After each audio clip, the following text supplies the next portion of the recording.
오늘 이야기는 이삭의 이야기입니다. 우리 3대 족장이라고 하면은 아브라함, 이삭, 야곱 이 세 명을 이야기하는데 그중에 이삭의 이야기가 가장 짧죠. 이삭의 인생에 그렇게 큰 어려움과 시련이 없었다고 하는 이야기도 될 것입니다.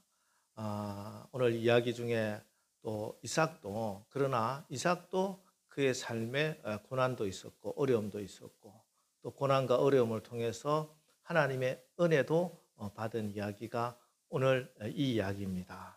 아브라함 때에도 기근이 있었는데 이삭 때에도 가나안 땅에 또 흉년이 들었습니다. 이삭은 흉년이 들자 애굽으로 이집트로 내려가기로 작정을 하고 길을 떠나지요.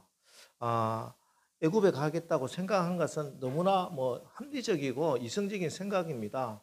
그 당시 그 지역에서 가장 곡식이 풍성한 곳이 이집트 땅입니다. 나일강 하구에 비옥한 토지가 있었고 그곳에서 농사를 지어서 많은 곡식들이 나오기 때문이죠. 그래서 먹고 살기 위해서 산업 문제 해결하기 위해서 이집트로 애굽으로 내려가고 있었습니다. 그런데 내려가는 그 길에 하나님께서 이삭을 만나서 해주시는 말씀이 애굽으로 내려가지 말라 하는 말씀이었어요. 이 문제를 해결하기 위해서 당연히 애굽으로 가야 할 것 같은데 당장 살기 위해서 애굽으로 가는 게 사는 길인데 하나님이 원하지 않는다는 거예요. 이게 이삭의 고민이고 또 오늘 우리의 고민이기도 합니다. 사실 이삭이 하나님을 몰랐으면 이런 고민을 할 필요가 없지요. 누가 시비를 걸 사람도 없습니다. 그래서 우리가 그리스도인이 된다고 하는 것은 세상 사람들이 할 필요가 없는 고민도 하게 된다는 것입니다.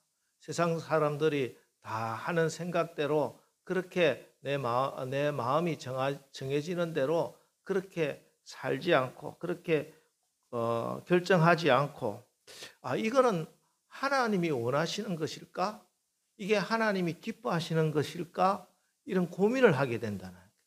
이게 바로 우리가 하나님의 성령이 내 안에 계시다는 증거일 수도 있고 또 하나님의 자녀이라고 하는 그런 증표가 되기도 합니다.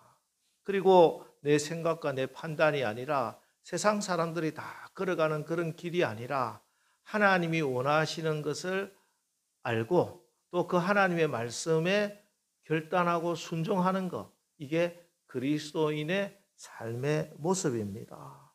그러면요, 당장은 죽을 것 같습니다. 그런데 결국 지나고 보니까 그 길이 수치를 당하지 않는 길이요, 하나님께서 주시는 축복을 받는 길이더라 하는 것입니다.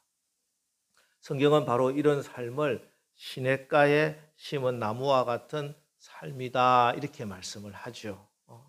시냇가에 심은 나무와 같은 삶, 하나님께서 지켜주시고 하나님께서 필요할 때 공급해 주시고 때를 따라 열매를 맺게 하시고 메마르지 않는 건강하고 충만한 삶을 살게 되고 그래서 그의 모든 것이 형통하게 되는 것, 이게 하나님의 자녀들의 삶입니다.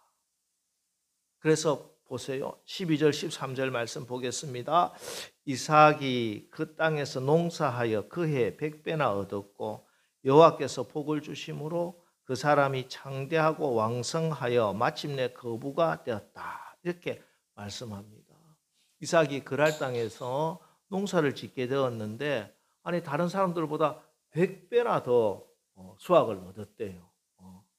이게 얼마나 놀라운 일입니까?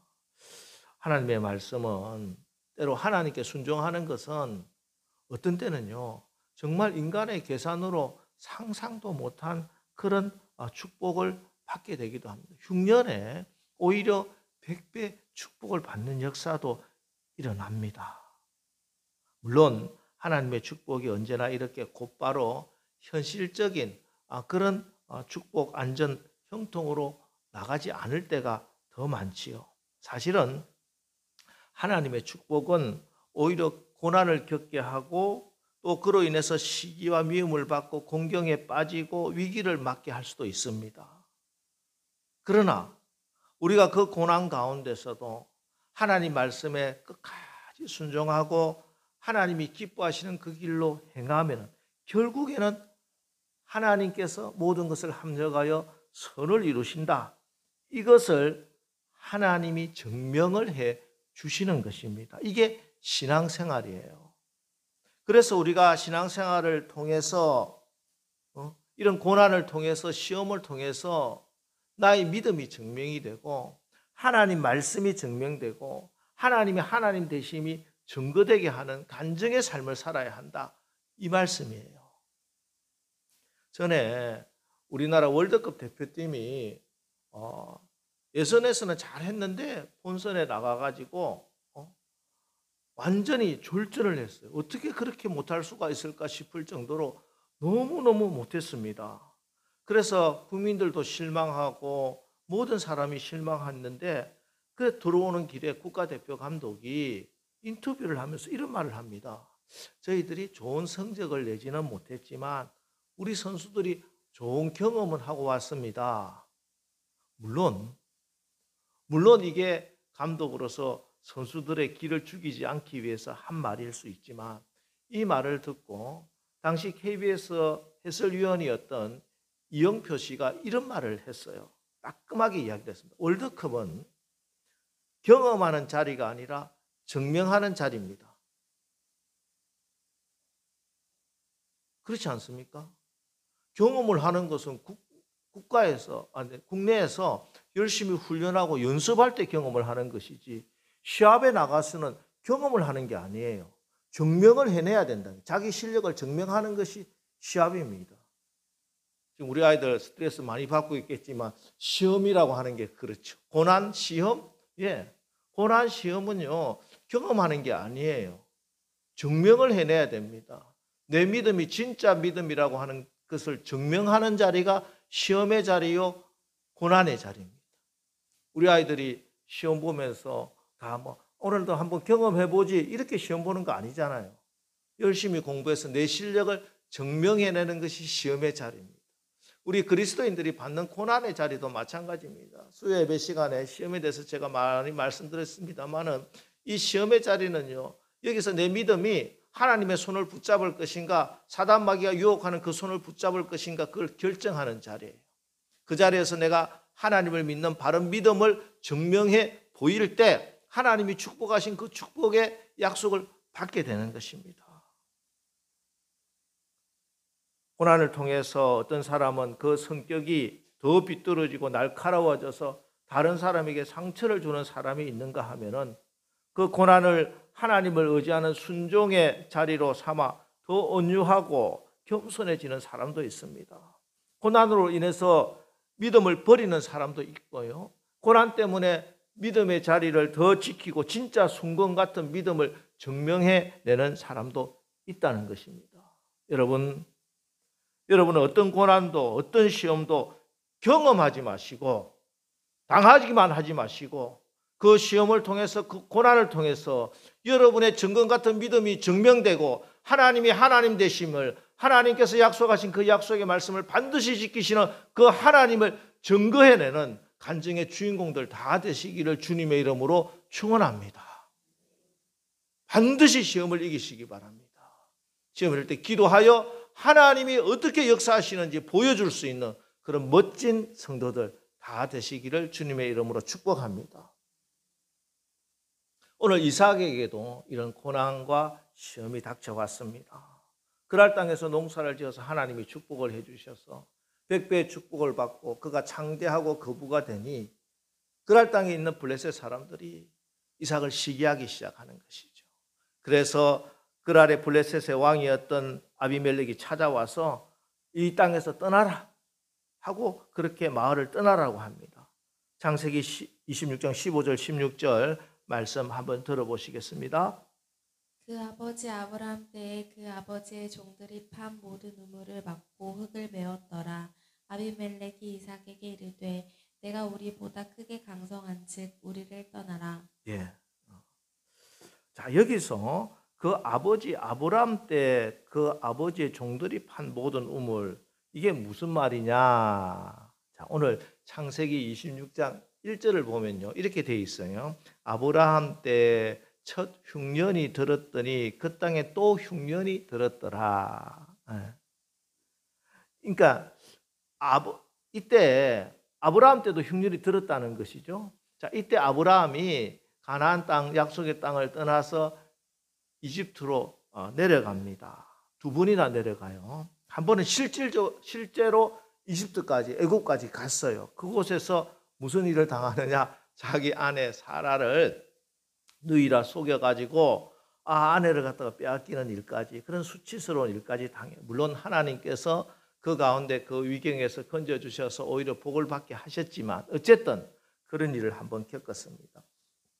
그리고 얼마가 지난지는 모르지만 또다시 흉년이 들었어요. 그래서 두 번째 또다시 이집트로 내려갑니다. 애굽으로 내려가는 그 길에 이번에는 애굽까지 내려가지를 않고 그랄 땅에 머물던 때가 있었던 것 같습니다.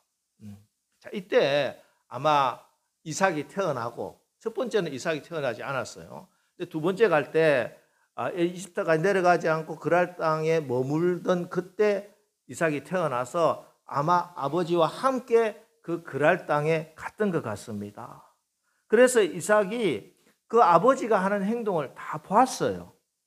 그래서 오늘 본문에서도 보면 가나안 땅에 흉년이 드니까 아버지가 어떻게 했다? 아브라함이 그 땅을 떠나서 이집트로 내려가더라는 것이죠.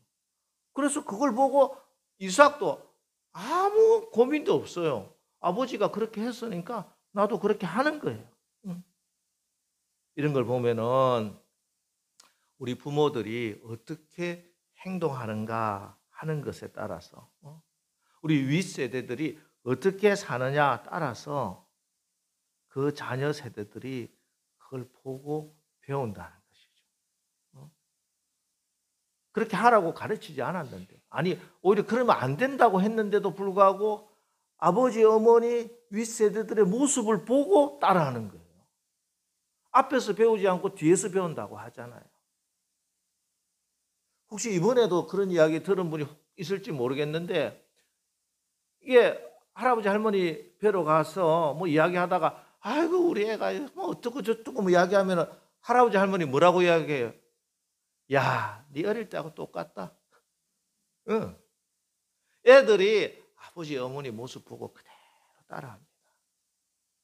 그렇습니다. 우리 부모 세대 어른들이 어려울 때 어떻게 행동하느냐에 따라서, 힘든 일을 당했을 때 어떻게 그 일을 대처하느냐를 보고 우리 자녀 세대들, 그 다음 세대들이 어떻게 살 것인가를 미리 알 수가 있습니다. 그래서 우리가 정말 잘 살아야 합니다. 자, 어쨌든 여기 이 아버지 아브라함 때 그 종들이 판 우물은 바로 이 아브라함이 두 번째 애굽으로 내려가다가 애굽까지 가지 않고 블레셋 땅 그랄 땅에 머물면서 그때 파놓은 그 우물이라는 것이죠. 여러분, 당시 우물은 삶의 터전입니다. 요즘 지금 우리의 기업이요, 내 장사하는 가게요, 내 직장이에요. 그런데 그 삶의 터전을 아버지가 해서 파놓았던 그 삶의 터전을 흙으로 메꿔 버렸대요. 얼마나 무례하고 잔인한 짓입니까? 한번 싸워보자고, 한번 끝까지 한번 가보자, 뭐 이렇게 달라드는 겁니다. 그러나 오늘 이삭은 그들과 싸우지를 않고 다툼을 피했어요. 그리고 산골짜기로 올라갑니다. 믿음이라고 하는 게 이런 겁니다. 참아주고 져주고 양보해주고, 다툼을 일으키는 것이 아니라 다툼을 피하는 것입니다. 이게 믿음의 삶입니다. 종종 우리는 어떤 분들이 내가 하나님의 공의를 위해서 내가 싸운다 이렇게 일어나서 큰 소리를 치고 분란을 일으키고 하는 분들을 종종 봅니다. 뭐 그분들의 이야기를 들어보면은 꼭 틀린 건 아닌 것 같아요. 그러나 제가 목회를 하고 신앙생활을 하면서 보니까 그거는 하나님의 뜻은 아니더라. 꼭 그분이 나서서 그렇게 분란을 일으키고 싸우고 안 해도 정말 하나님께서 보고 계시고 하나님이 일하시는 것을 믿는다면 기도하는 게 바른 일이에요.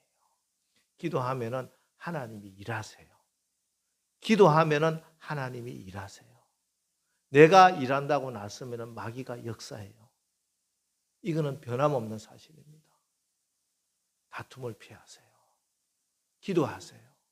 성령의 하나 되심을 간절히 간구하면서 기도하세요. 하나님은 살아계신 하나님이십니다. 우리 올해 교회 표어가 뭡니까? 우리가 기도하면 누가 일하신다? 하나님이 일하세요. 하나님이 일하시는 것이 훨씬 더 강력하고 하나님이 일하시는 것이 훨씬 더 안전하고 완벽한 줄 믿으시기 바랍니다. 오늘 그래서 이삭이 다툼을 피하여 산골짜기로 갔습니다.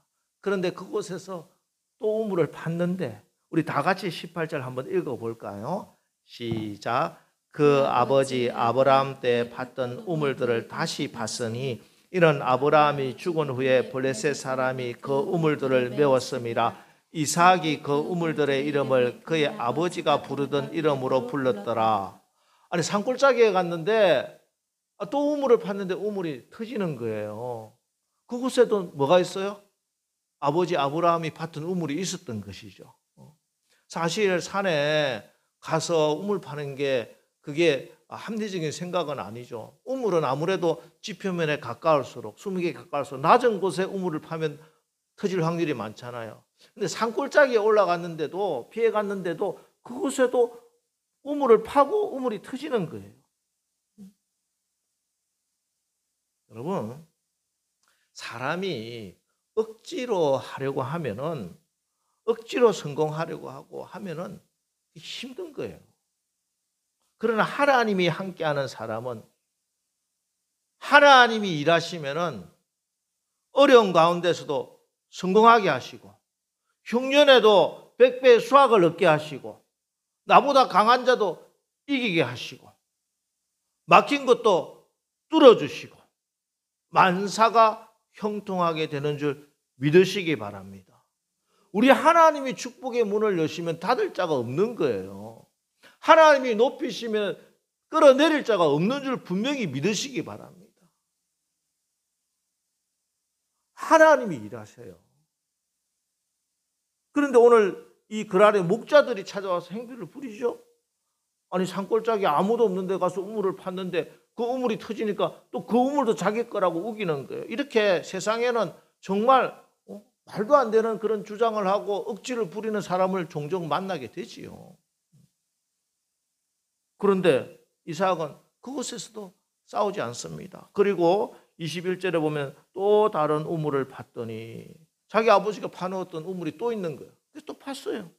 그랬더니 또 블레셋 사람이 와서 괴롭힙니다. 그래서 22절 이삭이 거기서 옮겨 다른 우물을 팠더니 아니 이삭이 가는 곳마다 땅만 파면 우물이 나오는 거예요. 그러자 블레셋 사람들이 깜짝 놀랍니다. 아니 저 사람이 뭔데 땅만 파면 우물이 나오냐고 도대체가. 장사만 하면 대박이 터지냐고. 이 그랄 땅이 누구 땅인데 우리 땅인데 우리 조상 때부터 살아온 블레셋 사람들의 땅인데 여기서 우리가 농사 짓고 집 짓고 지금까지 살아왔는데 어디서 생판 보지도 못한 사람이 와가지고 땅을 파는데 계속 우물이 터지네. 물론 근본적으로 하나님이 셈의 권한을 터뜨려 주셨기 때문입니다. 예, 그랄 땅의 주인은 그랄 사람 블레셋 사람이 아니라 하나님이십니다. 가나안 땅도 하나님의 땅이요, 그랄 땅도 하나님의 땅이요, 저 애굽의 땅도 하나님의 땅이요, 저 바벨론도 하나님의 땅인 줄 믿으시기 바랍니다. 하나님이 주인이세요. 그래서 하나님이 주시고자 하면은 그 땅에 농사 지어도 100배 수확을 얻게 되는 것이고 그 땅에 땅을 파면은 우물이 터지게 되는 것입니다. 여러분 하나님이 주인 되심을 날마다 찬양하시기 바랍니다. 하나님께 영광을 돌리시기 바랍니다. 하나님이 하나님 되심을 여러분의 모든 삶을 통해서 하나님이 친히 증명해 주실 것입니다. 그런데 이 하나님이 하나님 되심을 증명해 주고 하나님의 축복이 우리 가운데 임하는데 그곳에 통로가 있습니다. 제가 은혜와 믿음을 설명하면서 종종 비유하는 비유인데, 저기 수원지에 물을 정수해 놓고 어마무시한 그 수돗물을 다 저장해 놓았습니다. 그 물이 내가 사용하기 위해서 필요한 것이 있죠. 그곳에 수원지에 가가지고 물 바가지 퍼가지고 쓰지는 않잖아요. 집에서 수돗물을 틀면 수돗물을 콸콸콸콸 사용하는 거잖아요. 우리가 은혜를 그렇게 누리는데요. 그 수돗물이 내 집에서 내가 목욕하고 음식을 먹고 씻고 하는 거에 다 사용되기 위해서 필요한 게 뭘까요? 수도관이 있어야죠. 수도관을 설치를 안 했는데 그 수돗물을 쓸 수는 없습니다. 그래서 제가 수도관을 믿음이라고 비유를 하고, 그리고 수도꼭지를 틀어야 그 관 속에 연결되어 있는 그 물이 터지듯이 기도를 제가 수도관이라고 이렇게 비유를 하는데, 수도꼭지로 비유하는데, 오늘 이 우물이 터지는 데 있어서도 그런 통로가 하나 있습니다. 우리 다시 한번 잘 보겠습니다. 창세기 26장 15절에 그 아버지 아브라함 때 그 아버지의 종들이 판 모든 우물을, 그 18절에 가도 그 아버지 아브라함 때 팠던 우물들, 여러분 보이나요? 뭔지? 네. 사실 이삭이 우물 파는 게 그렇게 어렵지가 않습니다. 이삭이 우물을 파기 위해서 뭐 연구를 하고 수맥을 찾아다니지 않았어요. 이삭이 지금 파고 있는 우물은 아무데나 파는 우물이 아니고 어디에? 그 아버지 아브라함이 팠던 우물이라는 거예요. 아버지 손잡고 와서 그때 팠던 그 우물을, 아버지가 땀 흘려 팠던 그것을 기억하고, 아버지가 샘이 터졌을 때 기뻐하던 그 모습을 기억하고 이삭이 와서 우물을 파는 거야. 그 자리에. 그렇습니다. 여러분 지금 여러분 애쓰고 힘쓰고 우물 파고 계신 분 있습니까? 여러분의 우물이 샘이 터지는 그 축복은, 그 하나님의 기도 응답은요, 단지 지금 내가 당하고 있는 이 문제만 해결받는데 그치지 않는다는 사실을 아세요. 여러분 그래서 반드시 기도하셔서 반드시 응답받아야 돼요. 그것은 이 문제를 해결받는데 그치지 않고 이 모습을 지금 우리 자녀들이 보고 있을 것이고, 이 자녀들도 나중에 그 어려움 당했을 때 우리의 모습을 보고 그들도 무릎을 꿇을 것이고 그들도 하나님이 응답의 축복을 받게 되는 통로가 된다는 사실을 믿으시기 바랍니다. 여러분 인생은요, 고난과 어려움 없는 인생은 없어요. 여러분이 당하는 그 고난과 어려움 우리 자녀들도 반드시 당하게 되어 있습니다. 아브라함 때 흉년이 들었는데 우리 자녀 때는 이삭 때는 흉년이 없어요? 아니요, 똑같이 흉년이 옵니다. 우리의 이 어려움을 우리가 어떻게 극복하느냐에 따라서 우리 자녀도 그 어려움을 극복할 수 있느냐 아니냐가 결정된다는 것이에요. 우리가 사업을 하다가 가정에 어려움이 있을 때 이걸 어떻게 해결해야 할까? 절망하거나 포기하지 않고 세상의 평법을 구하지 않고 어려울 때는 하나님께 기도하는 것이다 하고 무릎을 꿇고 하나님께 찾아나와 기도하고, 그래서 응답받아서 문제 해결을 받고 하나님께 영광을 돌리는 그 모습을 여러분의 자녀들에게 보여줄 수 있는 그런 멋진 부모님들 다 되시기를 주의 이름으로 축원합니다. 그래야 돼요. 그래야 우리 자녀들도 인생을 살아가면서 어려움 만났을 때, 우리 어머니 아버지가 이 어려운 가운데서나 늘 하나님께 나와 기도해서 하나님이 그 응답을 주시는 것을 경험하고 보아서 나도 이 어려움 당했을 때 하나님이 주시는 그 은혜의 샘물, 기도의 샘물로 나와서 기도해야지. 그러면은 하나님이 주시는 기도 응답은 터지는 거예요. 여러분 이삭이 원래 수맥을 잘 알아서가 아니잖아요. 어디 가서 땅 파면 샘이 터지는 거 잘 아는 사람 아닙니다. 그냥 아버지 아브라함이 팠던 우물을 기억하고 가서 팠더니 거기서 샘이 터져 나오는 것입니다. 물론 이것이 부모들이 수고한 열매만 쏙쏙 곶감 빼먹듯이 빼먹으라고 하는 이야기가 아니에요. 얼마 전에 어느 장로님과 대화 중에 그 교회 어떤 분이 그 부모님 때부터 그 교회 충성하시고 헌신하시고 뭐 귀한 장로님이셨는데 그 자녀가 뭐 말은 아이고 우리 부모님이 이렇게 우리 아버지가 이렇게 교회 헌신해서 내가 이런 복을 받았습니다. 잘 나갈 때는 그렇다고 이야기하면서 실질적으로 문제는 그의 신앙의 모습이 전혀 그렇지 못합니다. 아버지는 그랬는데 아들은 주일 성수도 안 하지요. 11조 생활도 안 하지요. 그러다가 큰 어려움에 빠졌습니다. 근데 문제는 어려움에 빠졌다는 게 문제가 아니고 그때 시험에 들어서 교회를 떠나더라는 거죠. 그때 아버지를 기억하고 아버지는 헌신하고 기도할 모습을 기억하고 기도의 자리로 나오고 하나님께 매달리면 하나님이 그 문제 해결해 주실 것인데 너무 답답해서 다른 교회 장로님들 저한테 그런 이야기를 하시더라니까. 예, 부모들이 파놓은 우물이 그대로 있는 게 아니에요. 오늘 말씀처럼 많은 경우는 그 우물을 악한 사단 마귀들이 와서 다시 메꾸어 버립니다. 그렇기 때문에 가장 중요한 것은 그 우물이 메꿔지지 않도록 늘 깨어서 기도하고 우물을 지키는 게 중요하죠.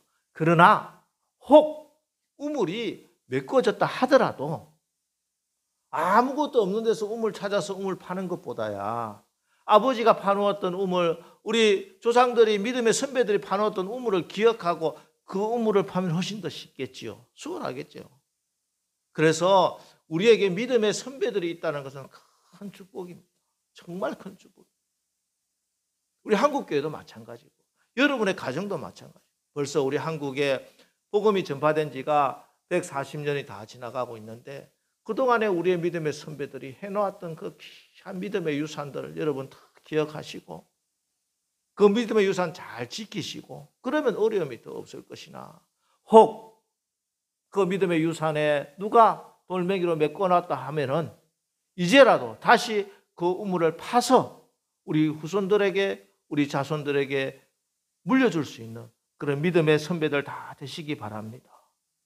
여러분 세상 사람들도요 자녀들에게 뭔가를 남겨주려고 그렇게 애쓰고 힘쓰고 수고하지 않습니까? 여기 부모님들 열심히 사는 거 그냥 내 때 그냥 먹고 말자 하고 그렇게 열심히 새벽부터 나가서 직장생활하고 그렇게 살지 않잖아요. 어쨌든 나보다 또 우리 자녀 때가 조금 더 편하게 살 수 있도록 여유가 있도록 그렇게 열심히 일하시지 않습니까? 돈이라도 모아서 정말 좋은 사람 빌딩이라도 하나 물려주고 싶지만 그런 사람은 다 있지는 않겠지만 뭐라도 애들한테 공부라도 뭐 똑바로 시켜놓고 그래서 애들한테 뭔가를 물려주기 위해서 애쓰고 힘쓰고 있습니다. 세상 사람들 다 그렇습니다. 오히려 더합니다. 그러나 세상이 파는 우물들은 대부분 다 스스로 판 웅덩이요.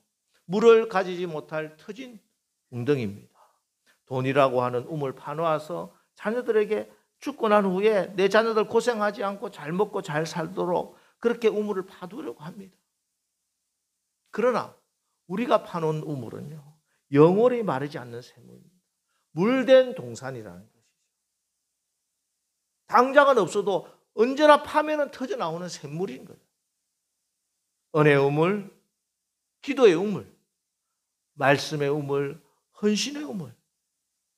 여러분 하나님께서 우리에게 주신 그 많은 축복의 우물들을 여러분 우리가 파야 됩니다. 메꿔진 거 다시 모든 흙과 돌멩이 다 건집내서 다시 파놓아야 됩니다. 물론 우물 파는 일이 쉽겠습니까? 기도해서 하나님의 축복의 샘의 근원이 터지는 거 그리 쉬운 일 아니죠. 말씀에 순종하여 사르밧 가부의 심정으로 헌신함으로 3년 6개월 동안 그의 기름병이 마르지 않게 하는 거 그 헌신과 결단이 쉬운 건 아니죠. 그러나 이 우물들은 지금 우리만 마실 우물이 아니다 하는 사실을 기억하십시오. 내가 지금 기도해서 응답받는 거 하나님께 간절히 매달려서 하나님께서 축복해 주시는 기도 응답은요. 단지 이 문제만 해결하는 것이 아닙니다. 여러분의 자녀들이 그 모습을 볼 것이요. 그리고 여러분의 자녀들도 그 어려운 가운데 그 부모님의 모습을 보고 기도의 자리로 이끄는 하나의 촉매제가 되는 것이에요.